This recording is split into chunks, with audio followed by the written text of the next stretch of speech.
Hello everyone, welcome to Live Study. Myself Abhishek Kumar, going to start your next topic that is types of federalism.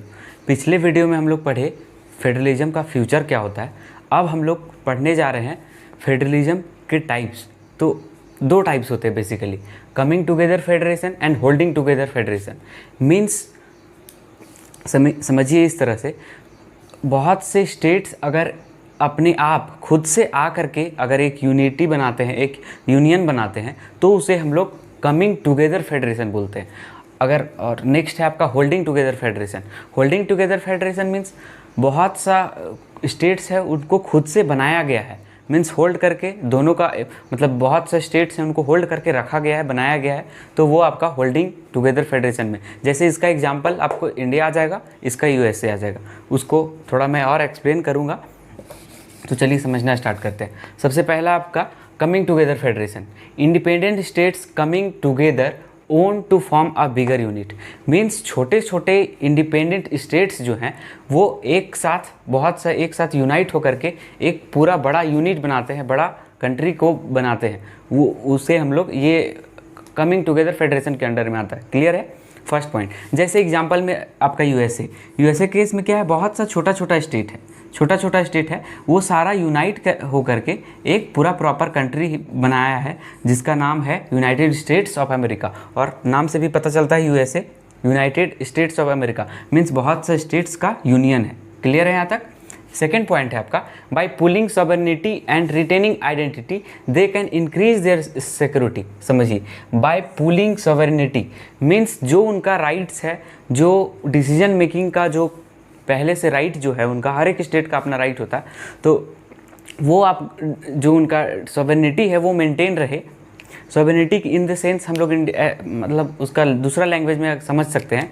जैसे for example कोई भी लोग जो है, जैसे हम लोग का इंडिया सॉवरेन कंट्री है। सॉवरेन कंट्री बोले तो हर एक पर्सन का, हर एक पीपल का, हर एक स्टेट का, हर एक कंट्री का जो डिसीजन का है लेने का कैपेबिलिटी है या डिसीजन मेकिंग राइट्स जो है वो खुद से ले सकता है। सॉवरेनिटी उसी को बोलते हैं। हम लोग खुद से डोमेस्टिक पर्पज़ से या कॉन्स्टिट्यूशनल या किसी भी तरह से हम लोग अपना डिसीजन खुद से ले सकते हैं। उसी तरह से इंडिया भी अपना डिसीजन ले सकता है। सिमिलरली यहाँ के जितने भी स्टेट्स हैं वो खुद से अपना डिसीजन ले सकते हैं। और रिटेनिंग आइडेंटिटी, अपना आइडेंटिटी जो है वो भी उनका बरकरार रहेगा। And they increase their security, और उनका सिक्योरिटी जो है वो बढ़ जाएगा इस प्रकार से कि बहुत सा स्टेट्स जब यूनियन बनाएंगे, यूनाइट होंगे, तो उनका पावर जो है वो बढ़ता जाएगा, ज़्यादा वो सिक्योर हो जाएंगे ओवरऑल, और जितना भी टैक्सेस वगैरह है वो भी ज़्यादा कलेक्ट होगा, और इन केस अदर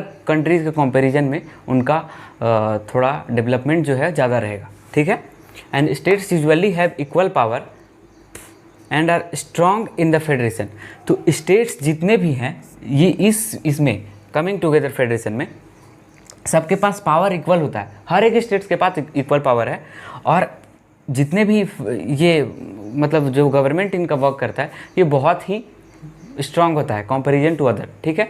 मतलब पावर जो है वो डिस्ट्रीब्यूट होता है इस प्रकार से, मीन्स जितने भी स्टेट हैं सबके पास इक्वल पावर होता है। क्लियर है? इसका थोड़ा और जब एक्सप्लेन हम इस टॉपिक को करेंगे तो ये थोड़ा और उसमें से क्लियर हो जाएगा। ठीक है?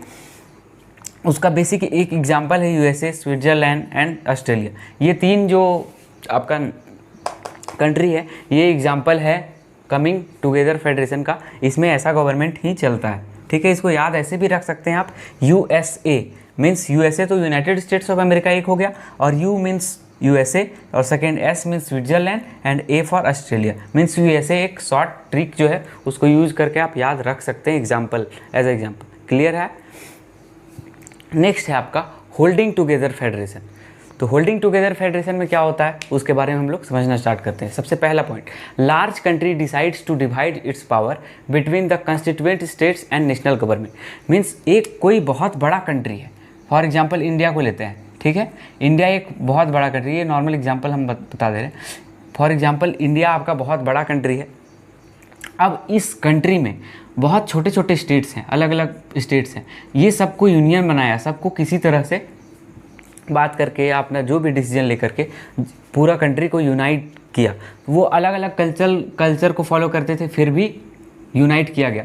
मतलब बहुत से बड़े बड़े कंट्रीज़ होते हैं, तो कंट्री जो है बड़े होते हैं सिर्फ इस बेसिस पे नहीं कि उनका एरिया ज़्यादा है या पॉपुलेशन ज़्यादा है, बड़े कंट्रीज़ अपने कल्चर के अकॉर्डिंग भी होते हैं। फॉर एग्जांपल हमारा कंट्री जो इंडिया है वो भी, इसमें बहुत सा कल्चर चलते हैं, बहुत सा कल्चर है, और इस कल्चर को देखते हुए भी जो ये होल्डिंग टुगेदर फेडरेशन है वो यहाँ फॉलो हो रहा है फिर भी, ठीक है। तो बहुत से जो छोटे छोटे स्टेट्स हैं उनका गठन किया गया और एक यूनियन का, एक कंट्री का फॉर्मेशन किया गया, ठीक है यहाँ तक। नेक्स्ट है आपका the central government trends to be more powerful than the states. Means comparison में सेंट्रल गवर्नमेंट जो है उसके पास थोड़ा सा ज़्यादा पावर होगा एज कंपैरिजन टू इसमें एज कंपैरिजन टू स्टेट्स, ठीक है।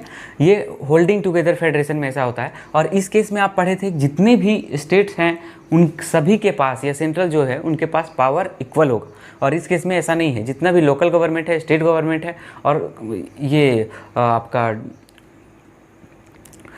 नेशनल गवर्नमेंट या सेंट्रल गवर्नमेंट, ये ज़्यादा पावरफुल होते हैं कंपैरिजन में, ठीक है। इनके पास थोड़ा बहुत, जैसे जो डिसीजन डिप्लोमेटिक या इंटरनेशनल रिलेशन पे या फिर डिफेंस के क्षेत्र में अगर कोई डिसीजन लेना होता है, उस केस में जो सेंट्रल गवर्नमेंट है वो वर्क करती है।